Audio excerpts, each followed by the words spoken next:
Um, and so the principles is on the agenda. A couple of the other tags have worked on those, and so Laurel's going to lead us through that. And it's a way to sort of, when we start actually discussing some specifics, to think about what questions we should be asking. And then we're going to go into estimating costs, and then discuss sort of we weren't sure whether we should call it a straw proposal or whatever you call it, just sort of things out there, and to discuss them and using our initial list of principles. And then we'll turn to the questions for the citizen advisory group, consumer advisory group, and then take public testimony. I'm not sure how many people want to do that, but we'll stop around 10 till and see how that goes. So why don't we turn it over to Laurel to start us on the principles discussion. Perfect. With regards to the public comment, I did get note that Charlie would like to give public comment at the end. Is there anyone else on here who would like to give public comment? If you could unmute yourself and indicate so now. Okay. And we'll check in later too. Yeah. Perfect. So yes, just as Chuck said, for the record, my name is Laurel Swordlow. I'm with the Oregon Health Authority.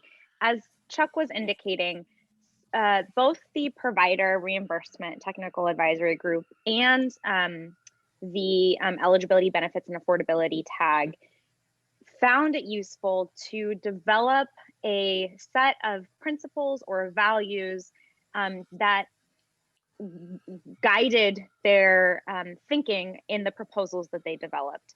And especially because the finance and revenue tag will likely be navigating some tough choices, we felt that a discussion about principles that could guide the conversation would be useful. Not only did we feel it would be useful, I also just want to remind you all of the language in the bill itself. Section 6 of Senate Bill 770 does request that revenue options be ranked according to explicit criteria. So I do think that this conversation will not only allow you, again, to have a list of principles grounding your eventual proposals that you bring forward to the task force. I additionally think that having this type of list will help guide the ranking that will come down the line in the actual report itself. Also, looking at this language, we do see a couple, we do have a sense of some of the principles that were guiding at least the drafting of Senate Bill 770. Specifically, the bill calls for progressive principles to be sort of guiding any new revenue generation. The bill also highlights that there be a dedicated revenue stream, which is also of note when thinking about revenue options. I thought it would be helpful to outline the principles or to offer slides of the principles that the provider tag and EBA tag used, just to sort of get your juices flowing. Some of these are not at all applicable to the finance and revenue tag. Others, you may want just to keep in mind. I'm not going to read through all of these, but I did want to have them in the slide deck for your reference as we're having this conversation.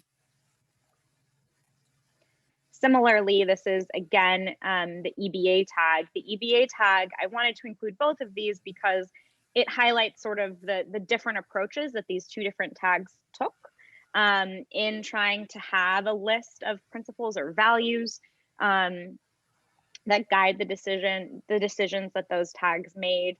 And it's very possible that the finance and revenue list will look totally different than either of these two. I did lastly want to include this list of considerations that Chris from LRO presented last time around, because I do feel like they are in some ways principles in and of themselves. So things like stability, again, progressivity, scalability, that list of considerations, I think, is very is a place to start in, again, getting your juices flowing with regards to what principles you might like to see guiding decisions that this tag makes. So Sarah, Chuck, and I attempted to sit down and start a list based on the conversations that we've been hearing thus far. So again, these are not principles that that hopefully none of these concepts are new concepts to you all.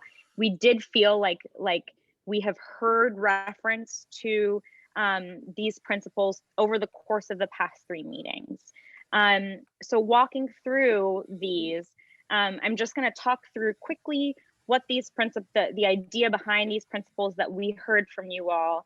And then I'm going to ask you all if you agree that these principles are principles that you hold, and additionally, what other principles or different principles would you like to see added to this list?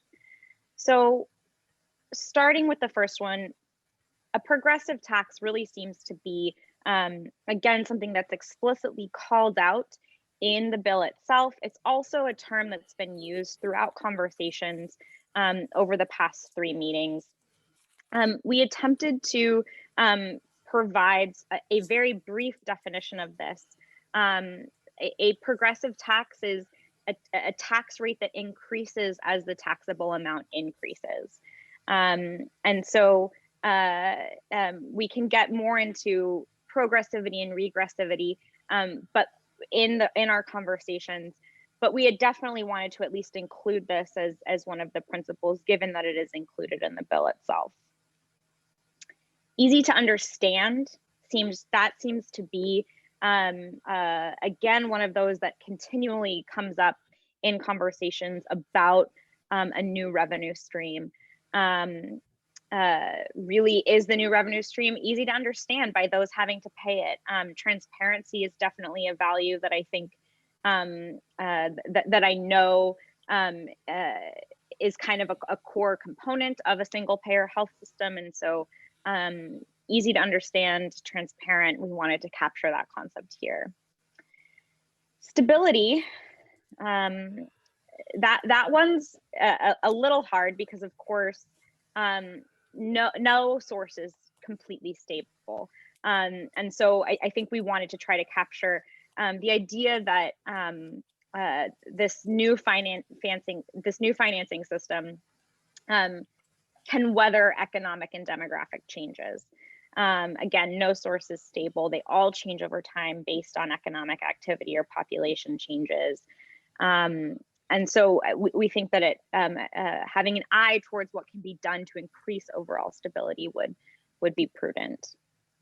Permanence, again, nothing is permanent. But with regards to this new revenue system, we have heard from you all a desire to, whenever possible, eliminate sunset clauses, whenever possible, create a system that can be ongoing as opposed to one that needs to be reassessed at the end of a sunset clause or every X amount of years. Predictability, this is one that I think I know the provider tag has really had an eye towards in its proposal around regional care groups. This is an idea simply that the government can fairly predict how much revenue will be generated. We wanted to capture that here as well. With regards to scalability, we wanted to kind of include a concept, and this one, I don't know, I think we've heard it once or twice, I don't know if it's been spoken about as much as some of the other principles on this list, but it definitely was on Chris's slide, and we felt it would be important to include here to have a conversation about.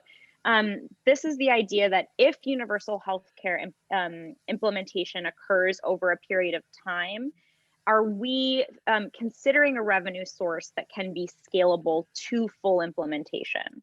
So we wanted to add that here as well. And then lastly, Erisa is always something to be considering, and we felt that any list of principles should at least reference Erisa. We sort of, when we were first generating this list, we had the principle Erisa proof. That obviously is not, you know, first of all, that's not a thing, it's not possible. And so generally speaking, what we were getting at is we want to avoid being vulnerable to Erisa court challenges wherever possible. And we may want to consider some types of triggers or other revenue streams that could be implemented should there be some type of Erisa challenge. I'd like to pause here and ask both Chuck and Sarah if there's anything else that either of you want to add to this initial list, or any comments you want to add in with regards to this. I just think I'm just conscious, so I want to make sure that when and we'll see as we go along, if we're going, make sure we're all using the same sort of definition of terms and whatnot, because a number of them are sort of have vague definitions, right? Or multiple definitions. So let's just be conscious of that, I guess. And Sarah, anything else? Yeah, no, I just, I see Dr. Metz raised his hand. I don't have any additional comments. I think the definitions piece, you know, once we've settled, we can definitely circle around some consistent definitions. But Dr. Metz? And we don't have official hand raising, so we'll try to keep our eye on it and also just sort of speak up, I think, if we're missing you, so. Thank you. This is, I think, a very complete list. These are pretty clear definitions. We know we will not be able to come up with either an individual tax or a set of taxes that honors all of them at the same time. I believe these principles, well, all of them are desirable. Some of them are critical, and some of them are reparable if we get it wrong the first time. For example, the critical ones are stability, permanence, and scalability. If we get those wrong, our healthcare plan may go bankrupt in a year or two. We absolutely need to honor that. Others, we had some slack in that if we get it wrong, the program will probably survive long enough for us to repair it. Example, easy to understand. That's highly desirable, but that fluctuates. The longer a tax is in place, the more people understand it. We might be able to count on that. Progressivity, we may discover that we thought our plan was progressive, but after 2 or 3 years, we're still alive, but we can tweak that. Also, Erisa, because we really don't know how the courts are going to decide, it's possible that we may come up with a great plan that will be challenged in court, will lose, and we will need to revise it, but we'll still be alive. So I think within these principles, there are some priorities. Some are critical, some are reparable. Cheryl, I see your hand up as well. Yes, and I think this is probably a dumb question or something you've covered before, so I apologize. It went over my head. So are there any sales taxes that could be progressive, or are they all regressive? Like, could you maybe tax high-end items? Then I have one other question. That's a great question. So a sales tax inherently is not progressive because you pay the same percent as Phil Knight, right? but you can do things in creating a sales tax. You can, it's not make it progressive, it's get rid of some of the regressivity is sort of what you do. So for instance, if we had a broad sales tax in Oregon, you can, through the income tax, you can have a low income tax credit. Based on your income, you get a credit against your taxes. So it's a real dollar for dollar break. And proposals in the past, this was done back in 1993 when Oregonians considered ballot measure 1, I think it was. And it was done when Governor Kitzhaber in his 3rd term. There was a discussion at the legislature about doing it. And basically you just have this sort of sliding scale for people up into the middle and close to middle income who get it done. And then, as you said, you make sure services are taxed. And sometimes you have a different rate on luxury items, the yacht tax or whatever, right? So there are ways to make things less regressive is really what it is. It's not really making them progressive. I mean, my example that I've given about what they tried to do in Maine to fund childcare, where you have a payroll tax, but it's only on earnings and income above like 130,000.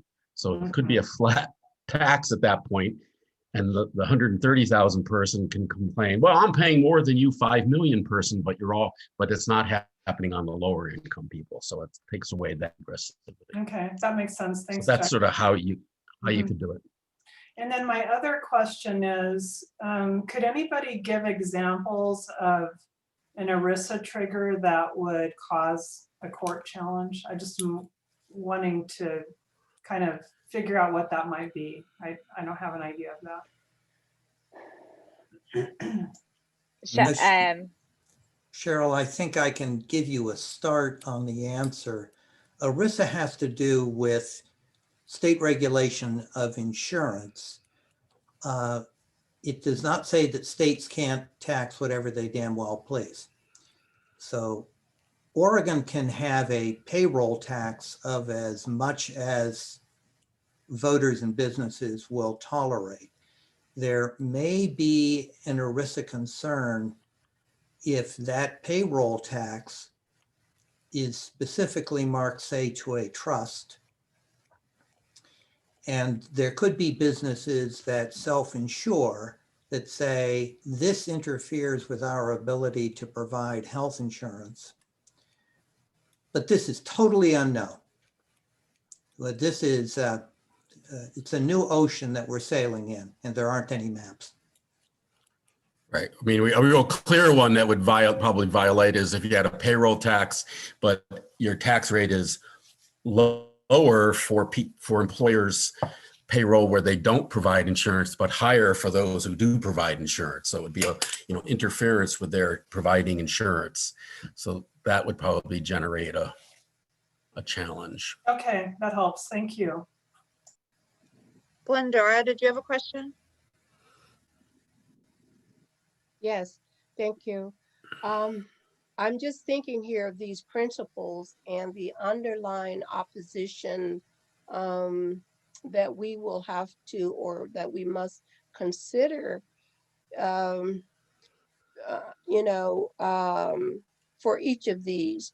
For example, progressive. Now, I love that idea because then we will be focusing on how to make corporations pay their fair share in contributing to healthcare for all. So far, the 98% of us have been paying for taxes for everybody. And so there are reasonings and rationale behind that. So I'm thinking, if we focus on the progressive, how will that impact the decision makers in accepting our recommendations toward developing a single-payer universal healthcare system? In other words, the legislators usually side with the people who can ensure they retain their political power by re-electing them to office. So that's going to be a really, so, you know, should we focus on just one of these, such as that progressive, and consider the oppositions that we need to address in order to make our recommendations clear, so that the public can understand and such that the politicians will adopt.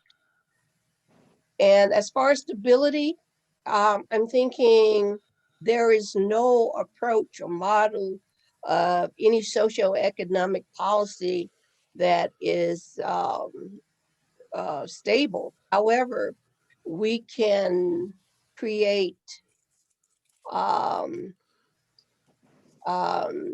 suggestions on how to maintain it and sustain it.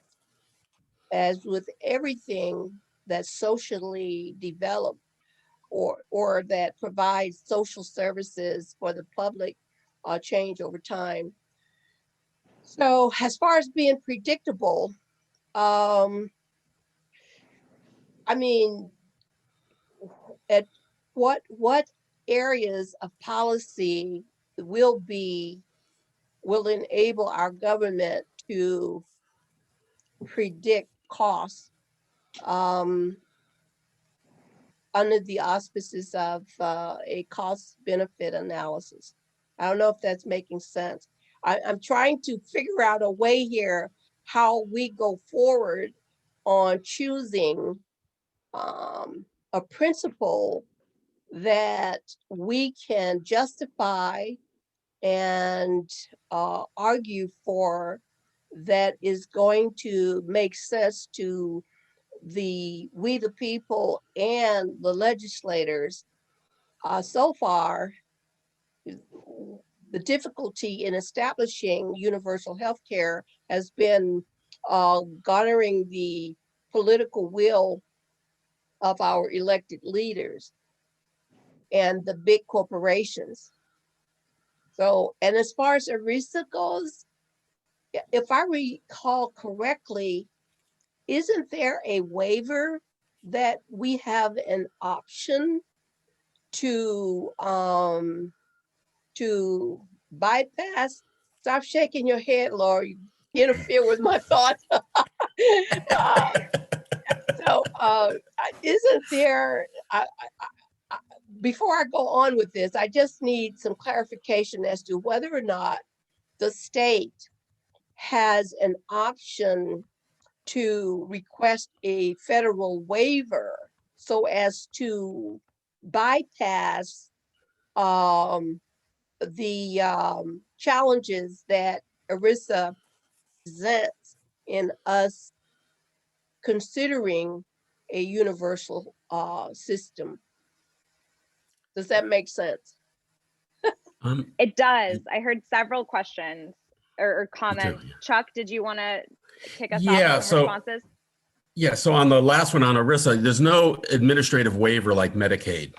And so it would be a congressional waiver. So one option to our plan would be, we have this plan that would get all the employers in really quickly, but it would be contingent on a congressional action. So I'm in the camp that wants to have a plan. That'd be nice to have. That'd be sort of plan A, but the reality is plan B, which is let's move forward with incentives and disincentives for employers to provide health and care, get them to move over to our system, but let's not wait for a congressional action or just bank on that. Because I think that just puts, in my mind, it puts our plan just on the bookshelf for eternity. On the predictable, that one, I think when I was working with the staff on, let's come up with a starting list, it was is sort of like, why, I mean, I think we need to hear from the Chris Allenacks, him and his staff on, can you estimate this revenue over time, right? And so, and the only one in my mind that sort of fails on that, that's come up in our discussions, is a wealth tax. No one's come up with a wealth tax, and so it's hard to do, hard to predict how much it would generate. So that one is on that. On the stability issue, you're right that on stability, but to me that speaks to how do we take any revenue system, protect it from the kicker. So if it does better than anticipated, it doesn't make a gross income tax kicker happen. And then how to have it in a trust fund where there's reserves, right? That you build up reserves and so it doesn't have to change. It doesn't get affected by small changes in the economy or other changes in the economy. Or maybe operates like the unemployment insurance tax, where every year they look at what's the 100-year flood of unemployment insurance and they adjust which tax table the companies are in. And then on your comments about the progressive criteria, I'll just say that the legislature has actually there's a statute that says our taxes should be based on ability to pay. And selling progressive changes to the legislature is not harder than selling regressive changes. And in fact, selling them to the voters, the other people who decide these, is easier. So back when Measures 97 was on the ballot, 97, 98, 98, whatever. One was a high income tax, new tax bracket, and that was a progressive change that the voters get. So I'm not worried about that being one that would sort of get in the way of getting approval. I don't know if I would be talking about, we're doing a progressive tax. We might use the word fair, or we might just sort of describing who's paying it. If we said, well, let's add a millionaire's tax to the income tax, we would maybe call it that, not a progressive tax. So I don't know if I hope I answered some of your questions, and maybe staff have other answers or other people on the committee. Tag. One thing I wanted, go ahead, Sarah. One thing I was just going to say, and keeping these in mind, is, the idea here is that there's principles that sort of would guide the overall package of revenue choices that the committee comes up with. There may be pieces such as,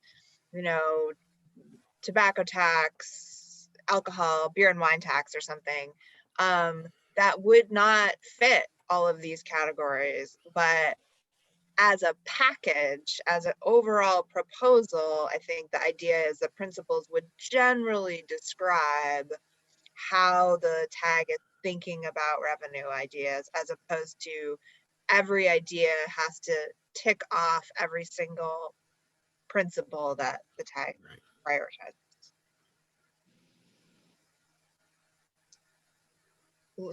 Chad, did you have? That's more or less exactly what I was going to say. Chad? Thanks. Just kind of a couple of comments that may be sort of interwoven here into these, but I just thought should be raised. One is the question of adequacy. We're obviously, the underlying assumption is that these revenue options are going to be adequate for the task involved. And maybe that goes without saying, but I just wanted to kind of raise it up. And the other one is we would want revenue streams that enhance and do not threaten current healthcare revenue streams. I'm thinking about, for example, the provider tax and things like that. Obviously it would be desirable and important for the state to draw down every possible dollar from every possible source that they can. Maybe again, that goes without saying, but I just wanted to throw it out there.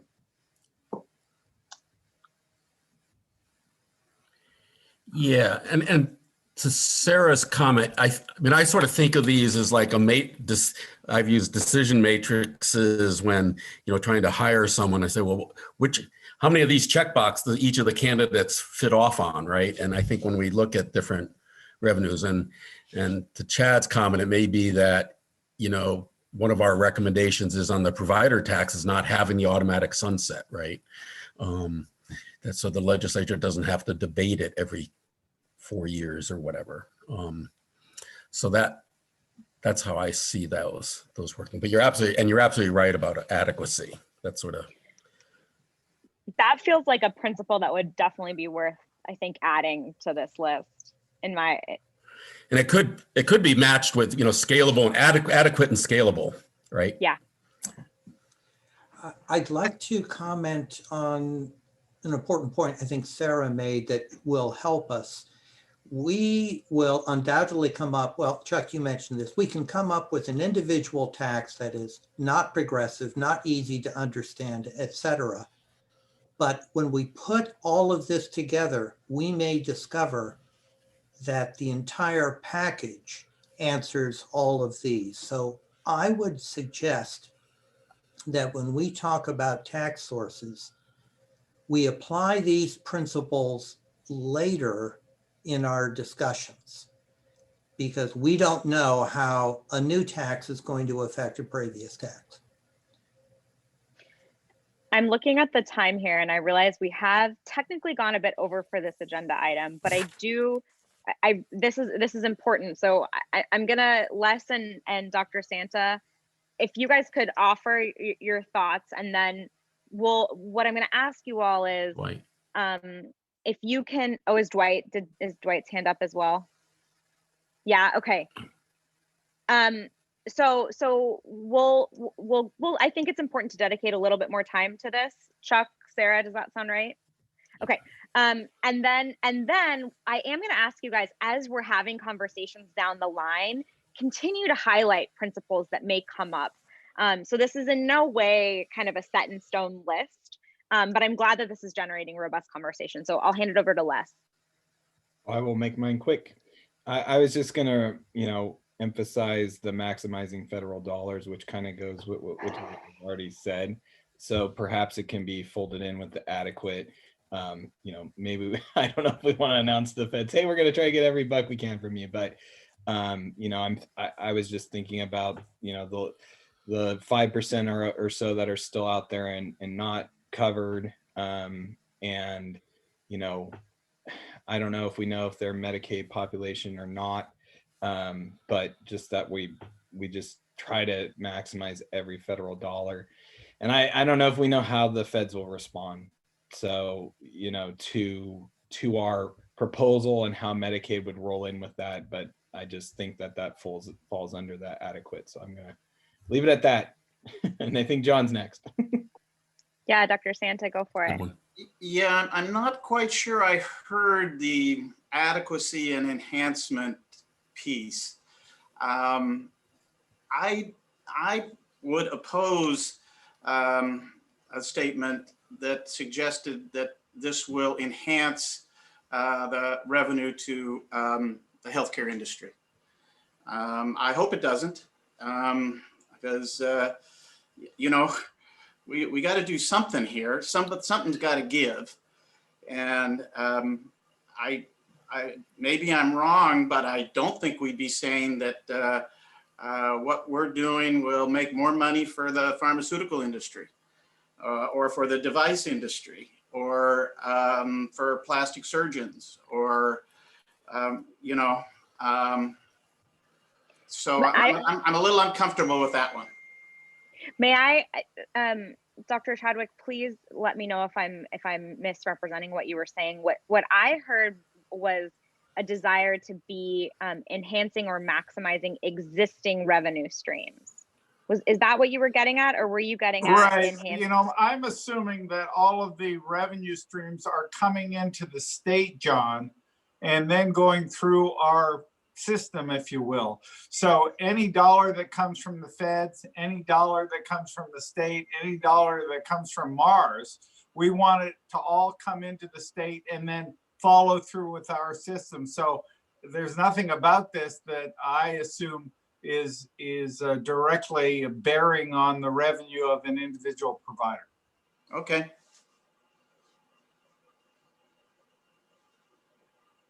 Was there That was a anything good else, point, Dr. though. Santa? Well, I do think, you know, the hospital tax and the insurance company tax, I've mentioned before, I think may end up being problematic. You know, will we end up in a place where it will make sense for those two types of organizations to pay a tax? I don't know.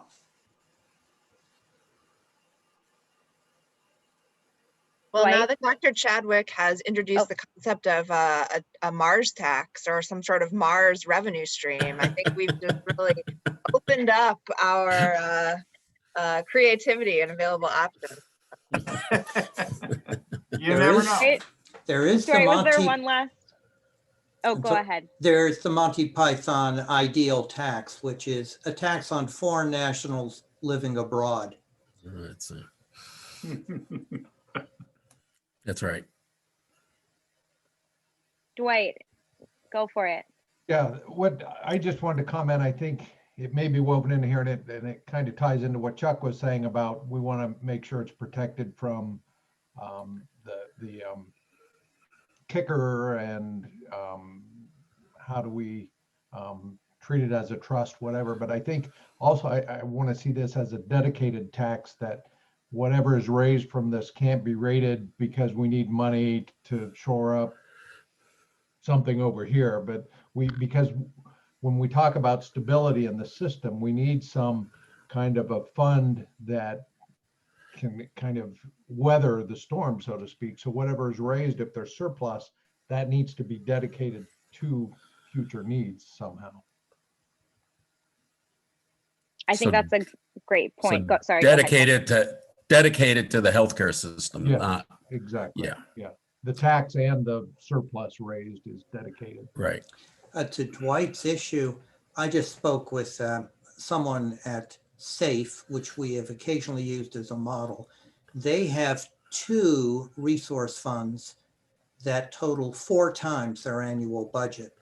This allows them to survive, as Chuck says, the 100-year floods and to even out the year-to-year planning. Dwight, I think you've come up with a very good concept that will be essential to our survival. They also give sort of dividends back. I mean, they sort of on the annual, if they do really well, SAFE, people and companies insured by SAFE get money back. So there's, you know, but that's right. They do that. So. Well, as I said, by no ways should this be the last conversation about principles, and we really want to be encouraging you all to be highlighting principles as they pop up in conversation. Am I seeing, Glendora, a hand from you? Yeah, I just have a question. We want to not reform or transform a system that is going to be as fragmented as the current system. And if we are taking all of these principles into consideration, does that mean we are thinking of including one or more of these in generating revenues? You know, and will it result in being a fragmented revenue, you know, problem? We're trying to centralize our approach, right? Yes, and I think to reiterate what Chuck was saying,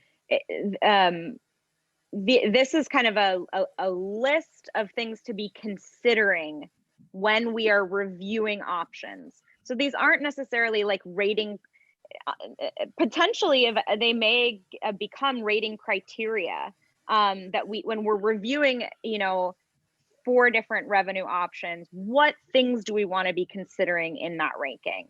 Does that address? Yeah, and I would also just say, Glendora, I think one of the things it's very likely that this group will come up with multiple revenue suggestions. There's not going to be one solution that's going to fit everything. And I don't think that that means that it's necessarily a more fragmented system. I think that that would mean that we're trying to develop a broader base of revenue in order to support the kind of wholesale change that the task force is after, and that these principles would help guide the selection of those revenue options, not that it would make it somehow more or lend itself to being more fragmented. Right. So I mean, I see the fragmented being is sort of a problem of the current system isn't easy to understand. And so we may ultimately say, why do we even consider the hospital tax? Let's roll that into our payroll tax, or let's, and get rid of some things like that to make it more understandable. But then there's the other side of it, is sort of like the suggestion on Erisa, that you do multiple things so you're not totally dependent on losing it if you have a lawsuit. And I think that's the other side of it too, that having some diversity in the funding is helpful. So why don't we move on to cost estimates? Yeah, let's talk about cost estimates. Okay. So I'm going to review this part of the presentation, and essentially, we wanted to really spend some time today talking about what are all of the kind of independent variables, or what are all of the areas in which the tag really needs to have information to kind of, in order to understand what the potential costs and expenditures associated with the plan will be. And so this is not a presentation on the dollars, because obviously the dollars themselves necessarily, because that is still incredibly dependent on not only the work of the other tags, but also sort of some later work that would need to be done on developing those estimates. But this is a chance for us to, I think, have a framework and have a way of knowing what are the numbers that we're going to need to be able to get our arms around. And so I'm going to go through the ways that we've been thinking about it and laying it out, and then encouraging you all to ask questions, certainly give feedback if there are things that you feel like are missing, or different ways of thinking about it, that would be really helpful. So just to lay it out, we have the requirements of what's in the Senate Bill 770 when it comes to costs and expenditures. And so this is just, again, I think, to ground us in what are the requirements of the legislation. So just to review, the questions that are required for the task force to address are, how will savings and costs change relative to the status quo? And that includes savings from eliminating waste, reducing administrative fees, reducing fraud, savings that we would get from not paying for other insurances that are currently being paid for, and then what would be the costs from covering more people and having a more robust benefit options, potentially lower costs for individuals. So compared the plan versus the status quo. The second big bucket here is, how will expenditures change relative to the status quo, reporting out in these categories that CMS uses. So personal healthcare expenditures, health consumption expenditures, and state health expenditures. How much of the plan expenditures will come from state and federal sources that are currently spent on healthcare? So that's both state and federal Medicaid dollars, Medicare, PEB, OEB, things like that. And then if the plan is not implemented and current levels of healthcare spending continue, what will be the financial impact on individuals, communities, and the state? This is obviously a huge one, and I think would be kind of the last thing that is addressed once more the details of the plan recommendations are fleshed out. So that's what's in the legislation. As we think about how we might be able to capture program costs, these are the big buckets that we would suggest we need to understand in order to estimate the program costs.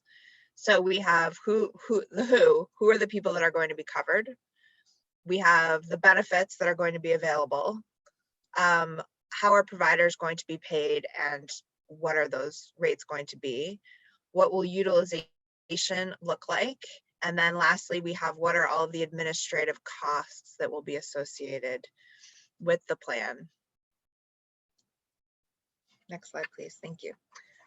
So first of all, let's think about people. And this is just, you know, as we think about what would we need to know in order to estimate the cost for the plan, we can start to look at our population, look who currently has insurance, who doesn't have insurance, who might be underinsured. So, you know, just looking at our Oregon population, we have about 4.2 million people as of 2019. Of course, the bulk of those folks are 18 to 64, 2.6 million. 20% are babies, children, and teens, and then 18% are our Medicare eligible population, 65 and over. In addition, the legislation requires that non-residents working for an Oregon-based employer are also eligible for the plan. And so the best estimate we have here is this is about 7% of the Oregon workforce, approximately 110,000 people, most of them from Washington, but some Idaho and California. And then this one is a little more, I'd say a little broader, in that we would need to do some additional discussions and need more information. But one of the things that the EBA tag is recommending is that people who are visiting here, who you know are here temporarily, would potentially have access to a reduced set of benefits to cover them if they suffered an injury or had an acute illness, or something like that, where you know it's not necessarily them coming with a pre-existing condition just to get care here, but while they're here, that we wanted to be a hospitable state and ensure that people have their needs taken care of. So we have 29 million visitors, or we had 29 million overnight visitors to the state in 2019. Obviously, a much smaller proportion of those folks this would potentially apply to. I think that bucket is a pretty big question mark, but did want to include it here. Oh, no, go back, please. Sorry, thanks.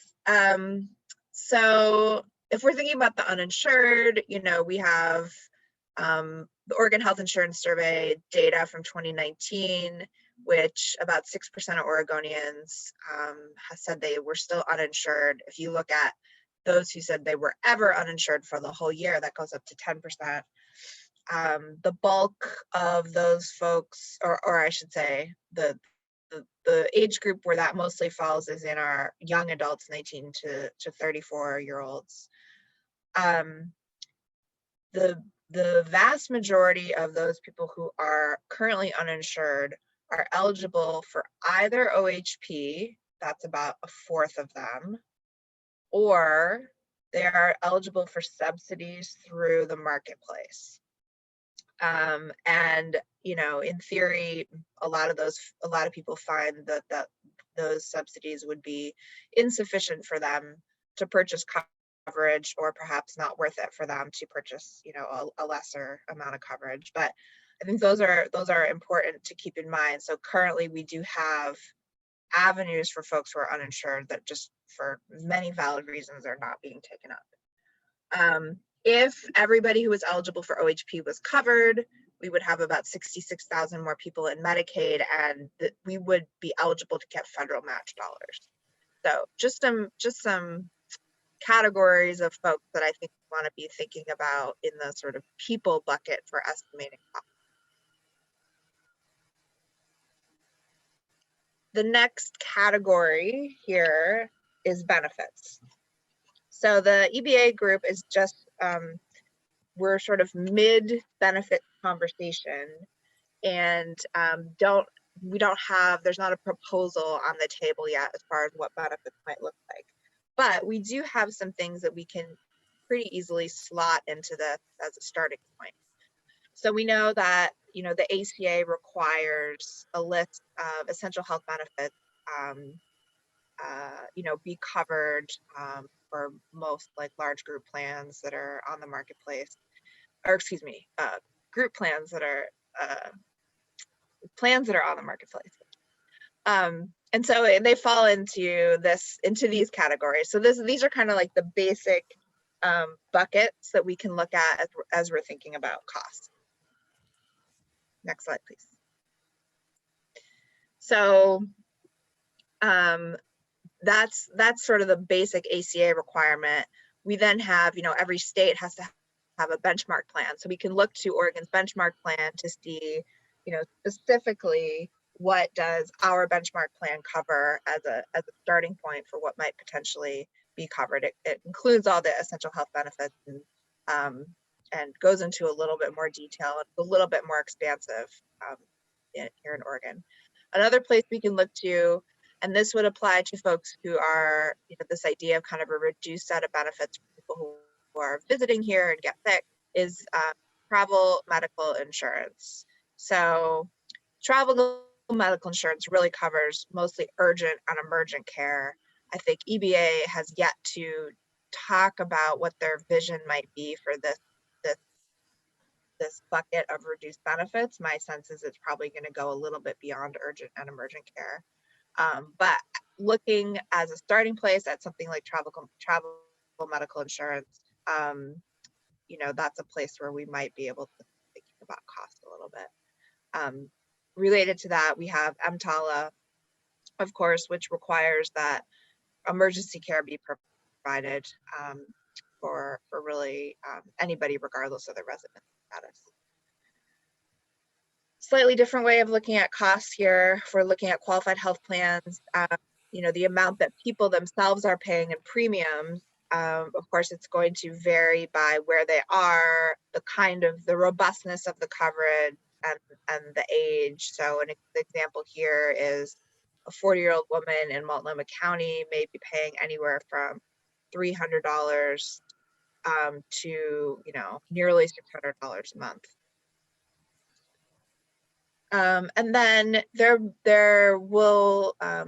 you know, coverage beyond what's in the Oregon benchmark plan and the essential health benefits. So some of the places that we would expect to potentially be having to estimate costs would be adult dental and vision, which are not part of essential health benefits, complementary medicine, you know, naturopathic, acupuncture, chiropractic.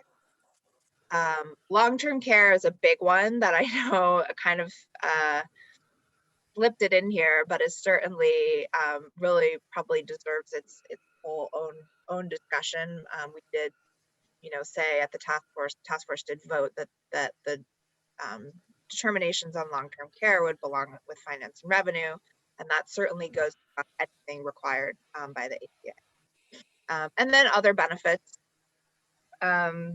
So, you know, other things that may be covered, like things that PEB and OEB might cover that are not part of our benchmark plan, things like infertility services, you know, TMJ treatment, that sort of thing. We have some estimates here out of the RAND report, as well as the Washington Universal Healthcare group, as far as, you know, what some of these costs we might expect to see. And then the last category is benefits related to social determinants of health. And this is another area that EBA is having these discussions and thinking about, the pretty broad and fairly new in terms of thinking about what this coverage might look like. But that would be potentially another chunk that finance and revenue would need to have an understanding of cost if that recommendation came forward for EBA that they would recommend having some sort of SDOH coverage or coverage to support social determinants of health in a benefit package. Okay, next slide. Sarah, can I ask a couple questions? Yeah, absolutely, please. One, I'm not sure if I heard you say this or I was just dreaming. Did you say that you have data on underinsurance or you do not? Or did you even mention that? We do, I mentioned underinsured folks. We do have some data on underinsured. I don't think I have any in this presentation, but we definitely have data on, like the Oregon Health Insurance Survey, kind of estimating people, reasons why they may not be accessing care, and that being related in some cases to they're just not having, they're insured, but they're underinsured. I would be interested in seeing that data if you could unearth it. I mean, I wonder if you could even get that from like denials too. From denials? Mm-hmm. Yeah, I think denials get tricky because there's so many reasons why claims. Yeah, that's true. Mm-hmm. But we could certainly, and we can certainly get some estimates as far as, percentage of Oregonians who may be underinsured. Yeah, there are a lot in the behavioral health system for sure. And then the other thing I wanted to mention in terms of social determinants of health, I think a good place to start is look at the OHA and DHS budgets. Just saying. In terms of cost estimate? Uh-huh. Say a little bit more about that. Yeah. Well, a lot of the social determinants of health that aren't covered by insurance, like even Medicaid or commercial carriers, is then subsidized by State General Fund through Oregon Health Authority or DHS. So you'll see a lot of things on our list for community mental health, but for example, supported housing, rental assistance, a lot of different types of programs to keep people in the community if at all possible, RAP programs, Visa, ACT. Well, ACT actually mostly is covered through Medicaid now, but there are lots and lots of examples of, I would call, that are kind of unclear in terms of medical necessity or social determinants of health. And of course, a lot of us would say social determinants of health are medically necessary. But anyway, it's a good place to start, both with DHS and OHA, I think. Yeah, and I think another thing we'll be looking at is because the CCOs are now, as part of the CCO 2.0, are being strongly encouraged to address services that go to, support social determinants of health. And there's some different ways in which some of them are doing that in terms of, allowing some more flexible spending for different things. I think that's another place where we might be able to look. But yeah, that's a really good point, Cheryl. I appreciate that with, I think, DHS in particular. So Before you go on, I actually had a question related. That was, I think, great comment and questions by Cheryl. Going back to the number of people covered, I was a little confused. Can you go back, Laurel? On the uninsured, you say 6% of Oregonians, and then for eligible for OHP or eligible through financial assistance, those two numbers, it looks like you add up 65,800 more OHP and 131,600. So does that mean we have 197,400 uninsured? Is that what that 6%? represents? Ooh, sorry, Chuck, you lost me with the numbers you were So adding. what's the number of uninsured? The number of uninsured would be roughly 6% of 4.2 million. Okay. Yeah. Sorry Because if I, yeah, what? because I was wondering underneath that it says if OHB eligible uninsured were covered, that's 65,800 more OHB. And then eligible for financial assistance is 131,600. It seems like you add those two together, that's definitely the uninsured number. I just don't know what that 6% Oh, I see what you're represents. saying. Yeah. And 52 and 26 isn't 100%. So Well, right, because the rest, right, because the rest of them would not be, eligible for subsidies or OHP. Right. Yeah, I can go back and check that. I get what you're saying. That might not quite add up, but Yeah. yeah, I can check that out. So having both the percent and the number is helpful. Just doing the quick math, 252,000 Right. estimate for that uninsured number. Okay. Right. So that would actually track then pretty well with these numbers here. I mean, so that 60,000 is what? It's upper income. Yes, people who are above the subsidized level, basically incomes are more than would qualify for subsidies, and or undocumented folks. Okay, great. And Glendora? Thank you. I am, as you're explaining these elements, I am trying to get my head wrapped around how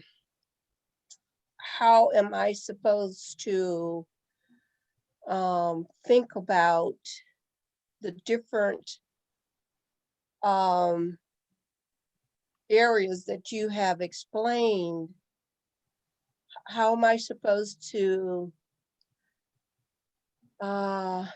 let's see, how am I supposed to interpret those areas in developing some sort of revenue method of paying for these? How do you want me to interpret those elements, period? And Yeah. I think that's a little clear because, Yeah. Given my background, I'm going with, here we go. We're talking about all of these fragmented healthcare coverage plans. So I want to know, how are you recommending we think about this in order just to determine revenues and finances? Yeah, I think that's an incredibly fair question because there's so much here. And so, this part of the presentation is really about determining cost, not revenue. And I know that this is a lot, and it is a lot of little fragments.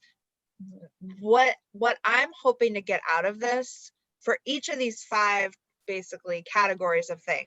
So, people covered, benefits, admin, the other 2 that I'm not thinking of, utilization, something else. What are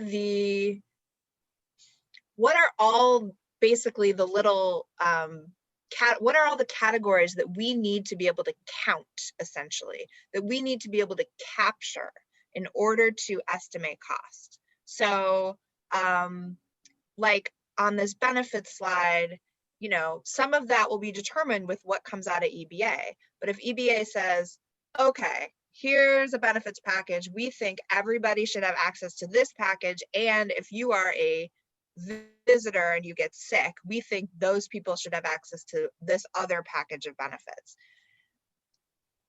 I just think finance and revenue needs to be thinking about, okay, do we understand all of the categories of things that we're going to need to count? So that's going to include whatever the benefits are. Are there social determinants of health? How would the tag figure out what a cost for those might be? How would the tag figure out what a cost for providing adult dental services might be? Oh, we can use as an estimate potentially what is listed here, which is what came out of Washington State. So it's not necessarily, these are just like some examples of what a framework for estimating costs might look like. So if you see something that's missing from these categories or that doesn't look right to you, not so much in the details of the cost estimates, but more in categories that we're trying to fill out. That's, I think, the kind of feedback that I'm hoping we can get today. And it's also related to sort of in thinking about what our sources are. So, there's a lot of us who think, Oregon's missing out. Visitors to Oregon get a lot of benefits from the public services, right? They pay a little bit if they buy gas here for the transportation system. And if they stay in a hotel, they're paying for some tourism taxes, right? But so should we have some type of tax that's if a small, it's undoubtedly a small percentage, as Sarah said, if we are providing health care to a visitor, how does that tax fit? Or the people who live outside the state and work in Oregon, does that speak to, yeah, there should be a payroll tax or something on their employer or something on them, so that, because they're being treated the same as an Oregonian for their taxes. So that's how I think this is important too. It does make sense. But I'm just because of my, I suppose it has to do with my methodology of thinking about these different things. And what confuses me, Sarah, when you say cost doesn't have anything to do with revenue, but yeah, I mean, if it doesn't, then how are we trying to figure out how to pay for the services in order to reduce the cost? I can't separate it like that because these are integral components. One, impacts the other. So I'm sorry, but I can't think of it as, it's different. So potentially as a metaphor, I think, before you pay for something, you need to know the price tag, right? And I think that this, what we're trying to do here is assemble, well, another metaphor, put all of the items in our grocery cart and before figuring out where the money is going to be coming from to pay for them. And I think that's what this process here is, trying to figure out which are the items that are going in the grocery cart. I know sometimes this task force comes up with clever metaphors that wasn't our most clever, but. Well, when you think about those metaphors, I mean, I am seeing that there's more than one element that impacts cost, therefore determines a kind of an amount of revenues and the source of the revenues, all that kind of thing. I don't see, okay, let's use your analogy. Help me understand what you guys want us to do here. Do you want us, and perhaps I'm the only one, do you want us to figure out the cost of our grocery list before we present with the funds to pay for it? Or do you want us to figure out how we're going to pay for a month's grocery, and then we make our item selections based on the amount of funds we have to pay for it?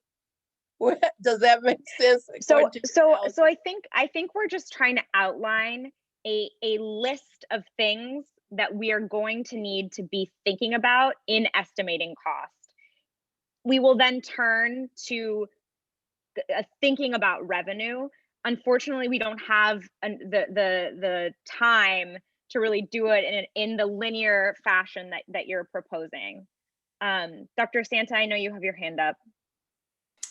Yeah, I just wanted to say when I saw these slides, I was just bowled over because there is a lot here. And Yeah. this is what you need to take on.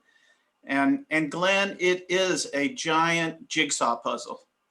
And unfortunately, one of the things we're going to have to do is actuaries who ultimately will decide the fate of where we go talk in this kind of language. It is challenging. But these slides certainly provide information that's very similar to information I've seen or been involved in before in terms of figuring out what the approximate costs will be of, you know, what you want to do in a health plan, and then figuring out how are you going to raise that much money. But it is challenging. It's challenging. But there's some amazing data in here. Kudos to you guys for getting it all in a few slides here. I'm going to suggest that our tag put the cart before the horse. I suggest that we first determine revenue and taxes and make the perhaps dangerous assumption that's been validated in most studies of single payer, that any state single payer plan costs no more than what the state would do without it. Then, after we have designed that tax plan, we get into the intimidatingly difficult tasks that we've outlined here. I share Glenn and John's apprehension because what we're going to be doing is essentially replicating the RAND study of 2017. What we can do if we first have the tax plan is, as we review information on how much our plan will cost, we can then adjust retroactively our potential tax plan. We can say, whoops, this is going to cost more than we thought, making us an exception in all the state proposals. We'll need to increase the taxes, or we may discover this is going to cost a lot less. But in any event, we start by designing the less difficult part of our charge, which is designing revenue, and then revise it after we make the determinations that you've illustrated here. So, can you just describe your first step again? You think we should design a revenue based on what we're currently spending? Yes.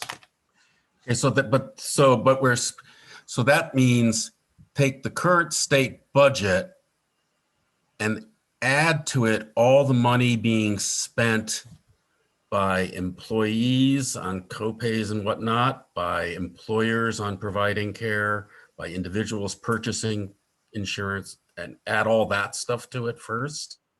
I'm thinking we should emulate what the RAND study did.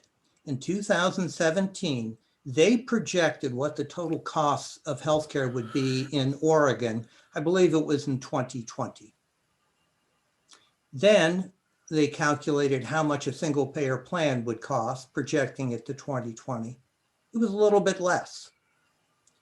Based on that, we already have what our anticipated costs will be without a single payer plan. We already have an anticipated number for everything that we're not currently collecting in taxes. And that's our charge. Pretty much just what you said, Chuck. We try to replicate in taxes all of the healthcare spending that's not currently paid for in taxes. It means making some dangerous assumptions like federal subsidies will not change.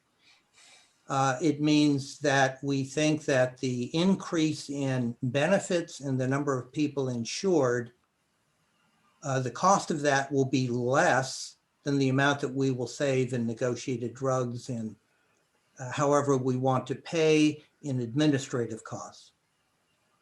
But yes, I'm suggesting that first we design a tax plan to replace all of the non-tax revenue that we have, and then later revise it as we do the projected costs.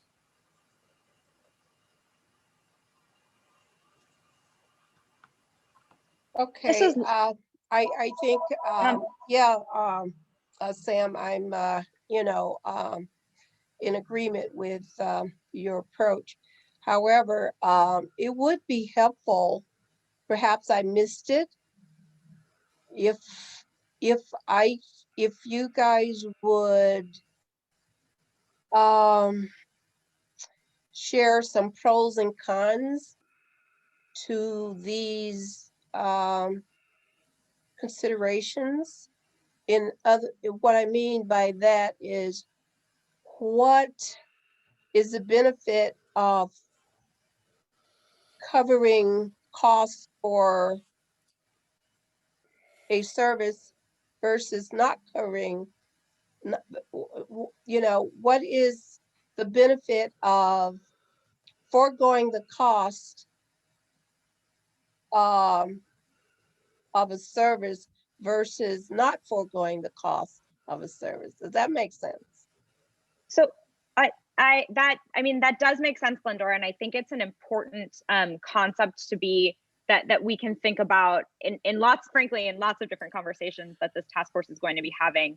What we were trying to do here, the bill explicitly requests that the report include parameters for estimating cost. And frankly, when we huddled to try to figure out what the agenda would be for today, we really grappled with, should we start talking about cost estimates? Is that too premature? Would it be better to be focusing on revenue options? And ultimately, we felt like it would be helpful to at least start carving out those buckets of considerations when it comes to estimating the total price tag. Because we felt that a conversation about revenue options would be best informed by having some semblance of what that price tag will ultimately be. So I think that your comment is well taken, and I think definitely applies to lots of components of that we will have, lots of conversations that we'll have down the line. I think right now we were just trying to carve out these buckets of considerations for that component of the bill that requests cost estimate parameters. So what I want to see then, I want to see what has this approach, how has it been beneficial to the status quo, and how will it be better? I'll figure it out. Okay, I won't hold you up. Go ahead, I'll figure it out. It's complex, right? It's complicated. I'll figure it out. Well, move along. Thank you. Yeah, it's definitely extremely complicated.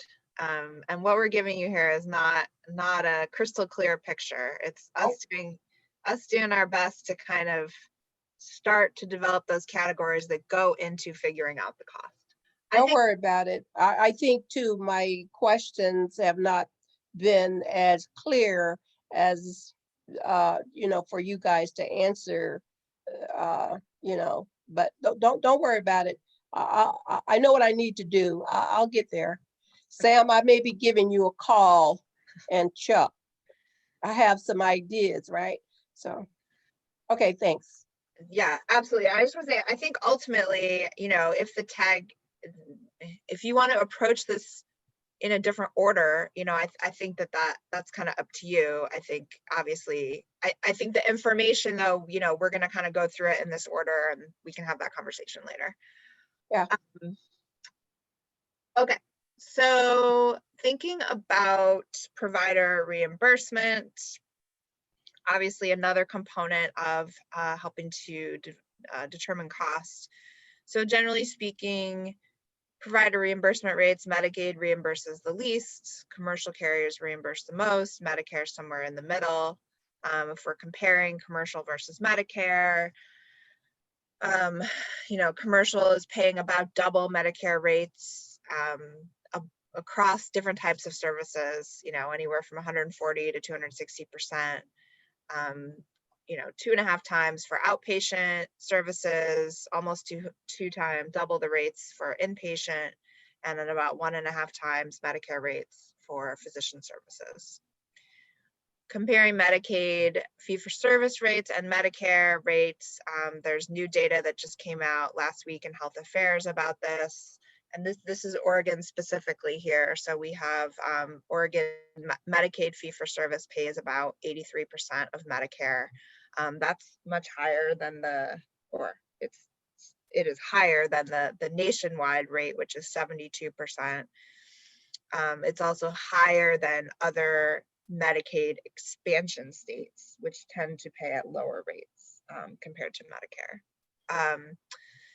And then if we're thinking about specialists, you know, costs of specialty care, you know, that really does run the gamut, depending on the specialty and the payer, but primary care tends to be reimbursed at lower amounts than specialty care, although the gap between those has narrowed since the advent of the ACA, but it's still a really significant gap. So about 61% or 152,000, that was from data in 2017. And then the last category here that we're thinking about is hospitals. So what is the amount, you know, what is the cost of reimbursing hospitals? So a lot of hospitals use these DRGs, diagnosis related groups, in terms of reimbursement that take into account the characteristics of patients, their, you know, acuity, so their risk and their health. You know, small rural hospitals in Oregon are paid based on the cost by Medicaid and Medicare, depending on the size and the distance from other providers. So these were the buckets that we are starting to think about in terms of cost estimates around provider reimbursement. When it comes to utilization, so we have some assumptions, I think some pretty solid assumptions here, which is that having a single payer or having a universal healthcare system is going to change utilization patterns for certain populations. If you don't have insurance now, you get insurance, affordable insurance through a single payer plan, a universal plan, then you are probably going to use that plan. So the Washington folks estimated that people who are uninsured, including undocumented individuals, would double their utilization overall. Certainly, you know, to Cheryl's point earlier, if you're underinsured and you're avoiding care, you're delaying care, your utilization may go up. Within Medicaid, the Washington group did some estimates, and you know, they concluded, or I guess anticipated, that they would see utilization growth in physician, clinical, and professional services, but potentially a drop in inpatient and outpatient services. So non-physician outpatient services. So those would be sort of a little bit of offsetting costs there. And then with commercial plans, because the cost sharing, the premiums and the deductibles, and that can really be all over the map, you know, we might expect to see increased utilization if cost sharing is reduced or eliminated. Again, out of Washington, they estimated about a 2% increase in per member per month costs in the commercial population.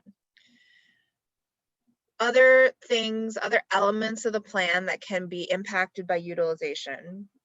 Some of these, you know, are going to be talked about explicitly by the EBA tag. Well, actually, most of them are going to be talked about explicitly by the EBA tag. So, utilization management and prior authorization. So, and you know, these are governance questions as well. So, what kinds of if any restrictions or processes are going to be in place that might affect utilization, whether that's limited number of visits, whether that's you need a referral in order to see a specialist, that sort of thing.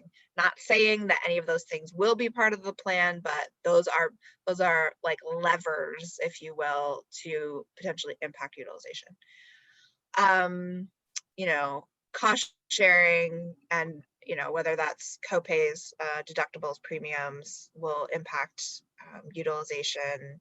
Value-based care programs, medical homes. We know that folks who, you know, PCPCH, for example, has been shown to impact utilization and impact cost. You know, more cost effective, people getting the right care at the right time rather than having to delay it. And then thinking about, you know, the impact on sort of value-based programs on utilization. So there was a 2017 study in Oregon that found that having a value-based program that did include cost sharing for low value care, so this would be procedures that are costly but have not been shown to have a lot of results, like I think knee replacements is on there, certain types of imaging, did decrease use of that care. All right. And then the last bucket here is administration. So this is, you know, as we all know, one of the primary, I think, attractions, appeals of having a universal healthcare plan is being able to, you know, make a big dent in admin costs. But thinking about how to estimate those admin costs, as they will not be zero, we can look across these different elements. So just as, you know, looking at what's happening right now in Medicare, fee-for-service Medicare, admin costs are officially calculated at 1.1%. Although because Medicare per beneficiary costs are so much higher, there are folks who say some of those admin costs are kind of buried in that overall cost. So it may not be quite so low, but still it's a pretty big difference compared to Medicare overall if you look across fee-for-service, Medicare Advantage, and drug plans, which is 7%. The latest Optimus 2021 report that came out looking at CCOs estimated that CCOs are spending between 8.5% and 10% on administrative costs. And then finally, these costs are highest in the commercial population, estimated to be around 15%. What is included in these admin costs? Billing and insurance related costs, which are nationally about $496 billion a year. This would be anything around claims processing, reconciliation, claims submission, and then of course all the other admin fees. So fraud, waste and abuse, record keeping, monitoring, improving care quality. I mean, these are places where not all of those would go away, right? Like you still want care quality to be monitored and improved. You still need record keeping, but understanding, you know, where this might be reduced to help estimate costs. So, oh wait, sorry, go back one more. Okay, so just, I think I want to emphasize this last bullet point, which was what is a reasonable percentage for you know, the tag to think about would maybe be somewhere around 6%. And this is based on a 2016 Urban Institute analysis, as well as the RAND analysis of the New York State single payer proposal. That New York proposal is something that EBA has been looking at as a potential model for their plan moving forward. So now you can go on. Okay, last slide, just showing the RAND report here. These were the 4 options, well, 3 options plus the status quo of estimated healthcare expenditures and administrative costs. So you can see here that the single payer cost, admin cost was estimated to be the lowest at 2.2 billion, and the status quo option was the highest at 2.8 billion. And of course, what you're getting with each of these plans is not obviously necessarily comparable. So fewer admin costs for a much more robust and expansive plan. And I believe that is all of our cost slides. So I know that was a lot, and I know that I know it was a lot, but I guess I just want to ask, let's see, how are we doing on time? Oh, we're pretty behind, aren't we? So maybe Chuck, Laurel, tag members, is there more discussion you want to have on these? Should we move on to revenue, or? I'd like to congratulate the two of you on an extraordinarily useful and resourceful set of slides. There's so much out there to try to cover, and you did great jobs of getting sampling. I'm working on a peer-reviewed study with Dr. Chunwei Chi. There are over 60 single-payer studies in the US, state-based and national, and you've done a great job of summarizing the concepts and the approximate directions we head in. Well, thank you. Thank you, Dr. Metz. I would be absolutely remiss if I did not say that a lot of this content was supported by our contractor, HMA, who really drew on their experience and their wealth of knowledge to put a lot of these bullet points together for us. So they deserve a lot of the credit, but thank you. Good use of available resources. For sure. Chuck, I believe you were on mute when you were trying to talk. Good use of available resources. Thank you. Chuck, are you having some technical difficulties? No, There I'm not. you go. There we go. Yeah, I think I propose we sort of stay on cost and move sort of looking at straw proposal to the next meeting or whatever. We'll figure out where that goes and see what other comments people have about the cost and the process and how this fits in with our charge. Rather than giving new revenue options short shrift and so 10 minutes on that, up to 10 minutes on that, and we can give more time on the questions for the Dr. Sanda, did you have a comment or question? Again, I think this is terrific and good to get started on this and dig in. I mean, it's useful from my perspective. For example, looking at the visitors coming in, 29 million nights they spend here. Without going into detail, I've been involved in some commercial insurance around visitors. It's actually a very profitable line of insurance. That piece could probably be financed with a visitor tax, with a tourism tax. I mean, hotels won't be happy about it, but it would be a legitimate, I think, a source of revenue.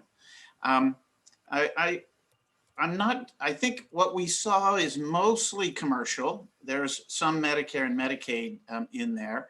I mean, one piece I'm still trying to figure out is, so what percentage of Medicare enrollees in Oregon do not purchase any supplemental or Medicare Advantage? That's an interesting and probably significant piece. There are, I think when it gets down to it, the big issues are going to be here is what will the middle class be willing to bear? I mean, I don't think any of us are too eager to try and raise taxes for people who are struggling in an unfair economy to begin with. And nor will we be reluctant to tax folks at higher incomes. It's those folks in the middle. You take Medicare, and I think we'd want those folks who can't even afford supplemental insurance now or Medicare Advantage to come up and add dental and add better mental health. We may need a little bit more information about the Medicare piece. Just a lot, I think, to think about here. Thanks, Dr. Santa. That's definitely something that we can look into as far as getting some more clarity on those numbers. I think Dwight, did you have comments? Yeah, a couple things. One, to the coverage for out-of-state visitors. I would assume there's a cost for that, but I would assume that it wouldn't negate continuing to bill if many of those visitors are going to have their own insurance plan. So we would continue to bill those insurance plans for those out-of-state visitors. We might not charge them a copay or a deductible, or, you know, they may not have any out-of-pocket costs, but we would cover at least a portion of their costs through billing their private insurance that they currently carry. The second thought, and another cost that I haven't seen us consider, and maybe it isn't in the purview of the health plan, but there is going to be a cost for, we can assume that there's going to be a number of people that are going to be put out of work as a result of this healthcare plan, because we're going to be reducing billing departments. There's going to be some reduction in insurance company employees. That's a cost that I haven't seen considered.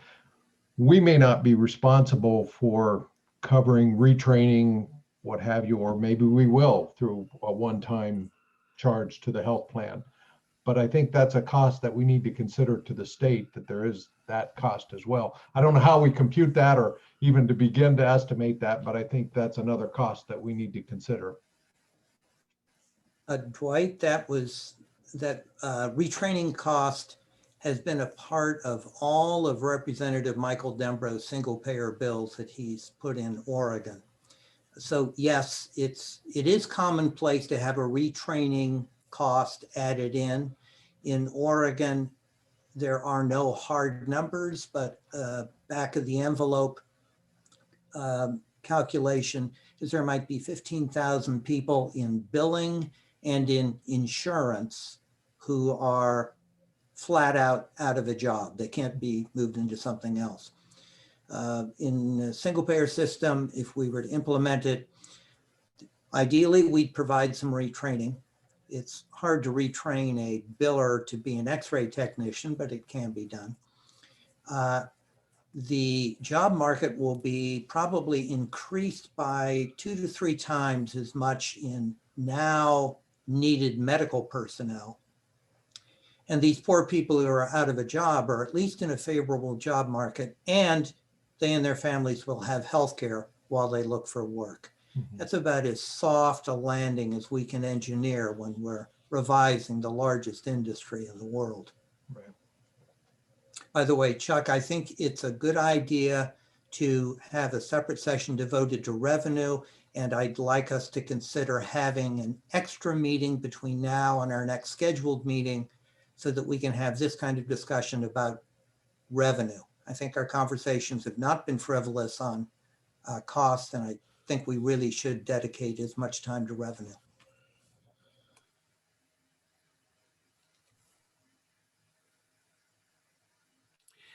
Yeah, and thanks, Sam. And my interest on the cost stuff is I'm still trying to get my head around sort of data, and it may just be that too much has been flashing in front of me, of sort of like what percentage of the typical, or which is different than average Oregonians, just income taxes goes to healthcare of the state's budget. That's going to all the healthcare as we've defined it.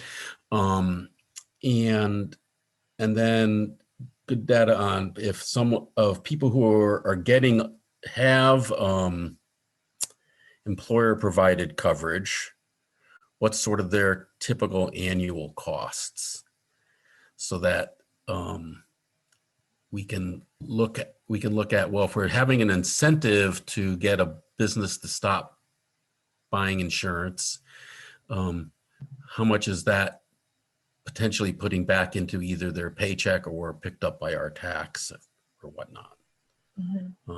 The RAND study attempted to answer that, and as far as Oregon goes, it has Yeah, I was the gonna- most detailed breakdown of some of the issues that you talked about. I don't know if all of those considerations were taken care of in the RAND study, but I think it's fair to use that as a basis for what healthcare will cost in the future and where the current multiple different kinds of revenue are coming from now. How much of that is from tax dollars? How much isn't? To be fair, I don't think that the RAND Corporation took into account the kind of expansion of mental health services that we're talking about. So there is a lot of slack if we can try to start with that, but it is a good start.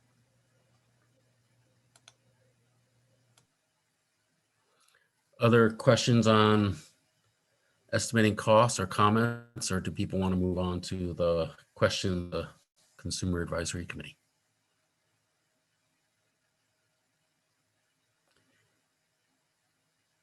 Let's go to that.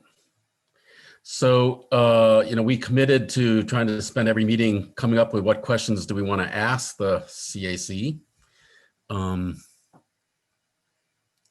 Do folks have any?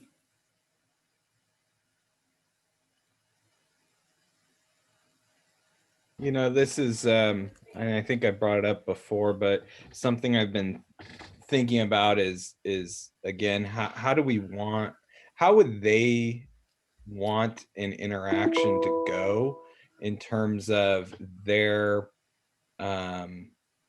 experience, at a healthcare provider? And the example I came up with was from that a movie, a documentary about basically it's called Fix It: Healthcare at a Tipping Point, and it talks about the Canadian system, and it shows a biller, sending in a bill in 18 seconds, right? Whereas, versus the constant appeals that I live through with my daughter with cerebral palsy and 1,500 EOBs I get a year, literally 1,500 explanations of benefits because she's triple insured. So, I think just kind of like getting a sense from them of what they would like to see out of that interaction.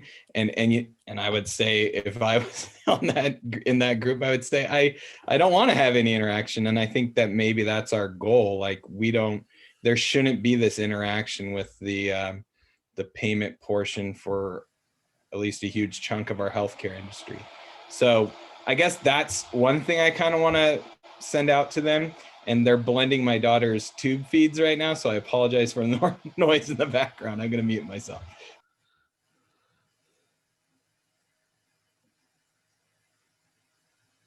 So I would have to ask Leslie, under what,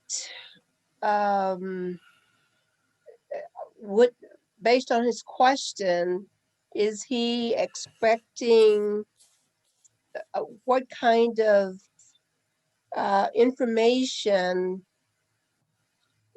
will he expect to be gleaned from that question as it relates to our tag? Is it based on cost and or finances and revenue? What does he expect? What kind of information does he expect to glean from their feedback? So I can get a clear idea of his intentions. Les, I attempted to summarize this question in the meeting summary from last meeting.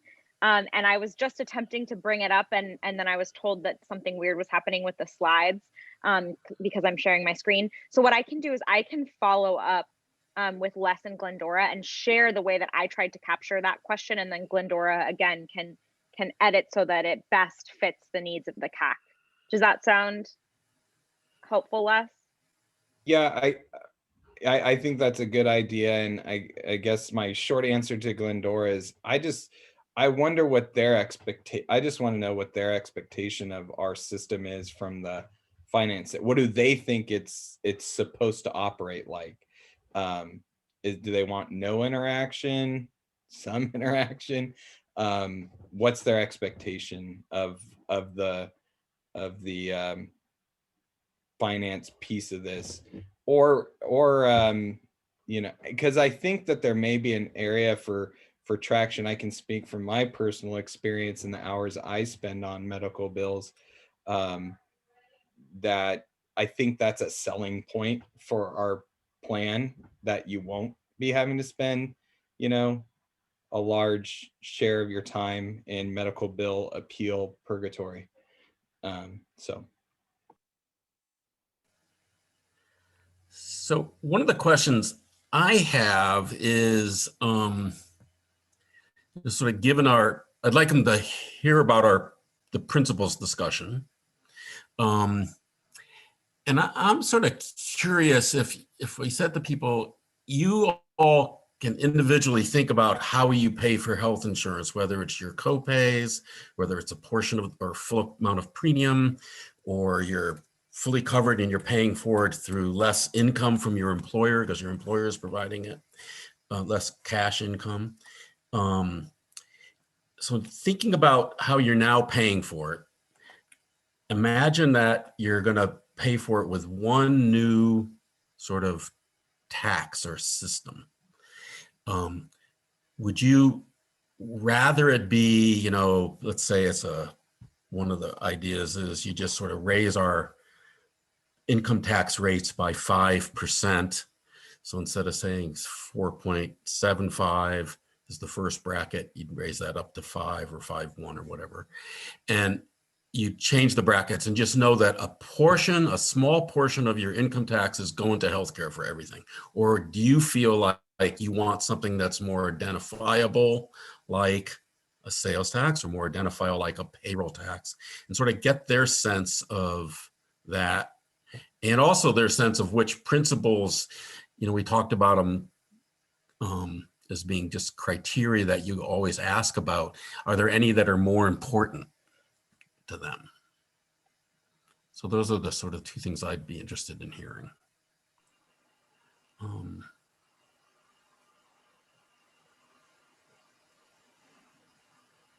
I saw Dr. Santa's hand. Yeah, let me read you some comments from the CAC members when we asked them about what does affordable health mean. I think the government should provide necessary resources via taxes, no individual payment. 2, I agree that there should be no fee at the time of service, no bill after. Any contribution should be based on ability to pay, tax band on income and wealth. 3, I agree, no payment. And that should include transportation in rural areas. I think it's safe to say that the CAC would be pretty strong in saying, you know, there should be no fees at the time of service. And if you're going to raise money, taxes and you know, progressive taxes like we've talked about. So Les, I think they would say they would not want someone in your situation having to do what you're having to do. Yeah, I mean, I think that answers it, John. So I don't think we need to ask that. I think it's already been asked, it sounds like. So thank you for sharing that, John. That's great. Thanks, John. So I'm realizing it's 2:52. So let's, Shall we? yeah, let's turn to our public money. Charlie, I know that you indicated you had wanted to provide public comment. Yeah, thank you. Thank you for the opportunity. And I think what you're realizing now, well, you already realized it, but you're certainly realizing now, this is really hard. I want to second Sam's proposal about essentially starting from what almost all single payer studies that have ever been done would say, that you can do a universal system with essentially no co-pays, no pays at no cost at the time of service, and cover everybody with a wide range of benefits, and the total cost or the total expenditures on healthcare in that system would be pretty much the same, probably a little bit less, but pretty much the same as the status quo. So I think that's a good place to start. That's to say, okay, how could we raise enough revenue so that all of the expenditures in Oregon are covered with taxes, either taxes in Oregon or money that comes back from the federal government because Oregonians pay federal taxes, and there's lots of healthcare programs that the federal government funds in Oregon. So I think that's a really good place to start. I also think that you're going to find if you try to do any better than that, the uncertainties in any of your projections are going to be greater than just making that assumption. I doubt that you're going to do too much better, although it's worth trying, but I doubt you're going to find you can do much better than that. I do want to give a little bit of a warning that the numbers for the status quo estimate of expenditures in Oregon in 2020 are not at all consistent with the extrapolations of what CMS would say we expend in Oregon. So it's not clear where the discrepancy comes into play. It's possible that a lot of it is because the numbers in the RAND report were just dealing with the essential health benefits, so they didn't deal with all the other healthcare that goes on in Oregon.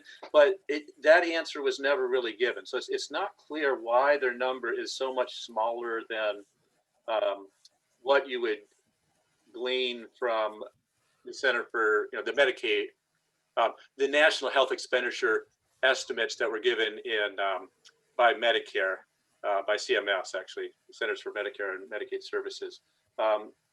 Those only go through 2014, so you have to extrapolate a bit, but they just aren't, the numbers aren't consistent.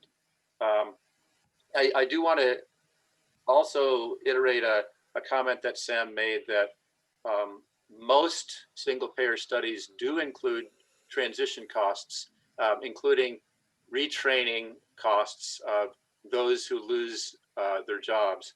And even with those, they still come up with the expenditures aren't going to be any greater than the current system. Now, you might, some systems or some proposals have more generous just transition costs than others, but almost all of them do include some retraining for those who are going to lose their jobs. Another comment I want to make related to, I think what Chuck said was, how would people feel about a small portion of their income tax going towards healthcare? And I don't think it's going to be a small portion. It's going to be the majority of your income tax is going to go towards this healthcare tax. I don't think you're going to be able to fund it without more than doubling the current total income taxes collected in Oregon. I just don't think it's going to be possible. Even if you have some other places where you're raising money, I still think it's still going to come down to a large income tax increase that's going to need to be dedicated to healthcare. Another comment I wanted to make is that one of the reasons that a single payer plan, or the major reason, not one of the reasons, the major reason a single payer plan can provide more services to more people for less money, or about the same amount of money, let's say, is because of administrative savings. That's by far the largest savings that's going to occur. And these occur in sort of three main areas, I would say. One is on the insurer side, which was talked a little bit about today. Basically eliminating the role of insurance companies other than providing supplementary insurance and maybe as a third-party administrator for the state or something to that effect. Another thing is having a single risk pool and having no risk-bearing entities between the payer and the providers. If you have risk-bearing entities between the payers and the providers, that's always going to increase administrative costs. Now, maybe you can design it in such a way that it's a pretty small increase, but it's always going to increase administrative costs. Another large place for savings is an administrative cost of hospitals. Just having a single payer system by itself does quite a bit to lower administrative costs because it means just one set of billing rules, et cetera. But the other really important thing that research has shown, international comparative research has shown, is that global budgets for hospitals is an important part of administrative cost savings, especially when you separate the operating and capital budgets of those hospitals. That can lead to substantially lower, it does, in countries that do that, it leads to substantially lower administrative costs within the hospitals. And not much more administrative costs in the payer, just trying to negotiate those particular budgets with hospitals. And then the other place is in other practitioners' offices, that there's just having a single payer system by itself goes a long ways towards simplifying the administrative costs. And in general, fee for service is the lowest administrative cost. If you start using value-based payments, the administrative costs almost always go up, and you have to weigh, is it providing enough benefits that it's worth those extra costs? There is some problems within, right now with the evaluation and management services, the way that those are paid with the current implementation, and it basically requiring over documentation for those kinds of things. But in general, fee for service tends to lead to lower administrative costs. Another comment I want to put in, and this related to something I think Chuck eventually made the comment that I wanted to, and that is related to provider taxes, that a reasonable system, in a reasonable single payer system, there would be no reason at all for provider taxes. There's no reason to pay providers a little bit more so that you can tax them back and get that back. The only excuse for it is for federal matching money purposes, which if you had and you can get a Medicaid waiver. I mean, pretty much it's for the Medicaid matching money. And if you get a Medicaid waiver, which we have, and you could, if you're going to do a reasonable single payer system, you wouldn't need to continue those particular provider taxes. So I think you want to do it as simple as possible and not pay providers so that they can pay you back. I mean, seems to be a silly thing. So thank you for listening, and that's my comments. So I have a question, Charlie. I think probably I may not be alone in having made a note that I need to reread Rand, but does Rand break down how much of what we're currently paying in the status quo is through that employer provider? Both what the employers are paying and what the employees are, what's coming out of their pocket. Do they identify how much of the status quo is that much? They identified a bunch of things. Exactly. I would have to look at it again to understand how particular they were in identifying it. A lot of what they did, unfortunately, was just based upon modeling that they didn't explain. I mean, they just sort of said, "This is the numbers we got out," so it's hard to know where they got it. So, yeah. Right. Because I mean, and my reason for asking, I'll be up front, is I sort of see, because of the Erisa issue, that if we went forward with a plan with bringing in employers, having incentives for them to drop coverage and disincentives to keep coverage, but the total cost spent is very different from the total cost spent on healthcare in Oregon today. Yeah, so now that I think about it, they certainly did not break down the amount that was coming from Oregon employers and employees to pay for healthcare. That was not a number, because you could kind of glean a little bit of those numbers from it because of how they based their payroll taxes, but it didn't really, and how much they thought they would raise from the payroll taxes and what the size of those would have to be, but it wasn't sufficient to really get a decent number on that. So yes. Okay. All right. Well, thanks again, Charlie. Thank you. So can Sarah or Laura remind us when our next scheduled meeting is? Yes, it is. Am I on mute? I can't. Nope, we can see you. No, you can. Okay. Hear you. You can hear me. It's the 3rd from 1 to 3. And we will have a task force meeting on the 25th as well. Excuse me, Chuck, I'm going to suggest that we have an extra meeting, as I said before, so that Sarah and Laurel can present the revenue material and we can discuss it before the next full task force. So I'd suck it up and make time for another meeting if they can arrange it. They've already done the prep, thankfully, and I would very much like to be able to say we're on schedule. Okay. Well, I will debrief with them afterwards, and that'll be one of the topics. And I would say I agree. If we added extra Great. meetings to provide a reimbursement, we should definitely have extra meetings for this one. It's so complex, right? One thing I'll note is the charter for finance and revenue already allocates more meetings than the charter for provider reimbursement. So you will already have more meetings, I promise, Cheryl. All right. Well, on that, for the good of the order, I think we're adjourned. Thanks, Thank you, everyone. everybody. Bye. Thank you. Bye.